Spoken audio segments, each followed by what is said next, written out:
So yun guys, good morning! Welcome to my vlog. Shoutout sa mga followers ko dyan. Mabuhay kayo, good morning. Let's go, magtrabaho na tayo.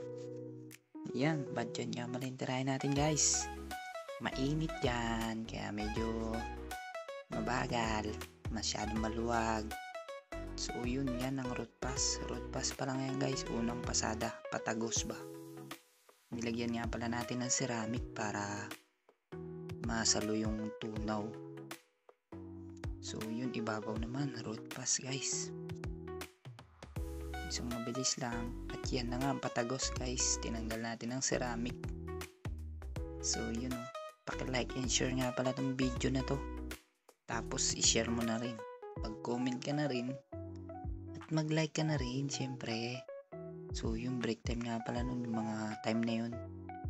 So yun na yan, final capping natin guys. Papakita natin sa inyo ang birada ni Batang P. Baka patap pa yan. Yun o, tamang flashlight pa. Pakita natin yan. Ayan nga pala yung birada natin guys. Shoutout sa lahat ng mga welder dyan, mga kasama ko. Pagod pero laban. So yun, yan.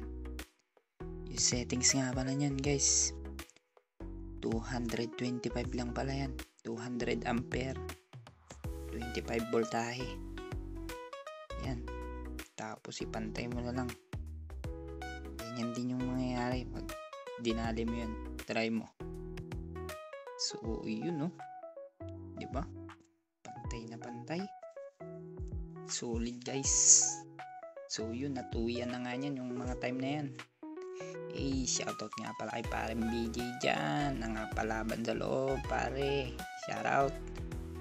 Shoutout sa mga taga mabatang dyan. Baka si parang BJ yan. Yun o, nagtawag pa yung mayari o. Shoutout kay Pay Adonis at kay Pay Lakang dyan. Shoutout naman Pay Lakang. At lumabas si boss. Medyo pagod si boss. Napalaban si boss. Pagod dyan. At si Tang, pare kong Tang. At si Master syempre. Yun lamang po, maraming salamat.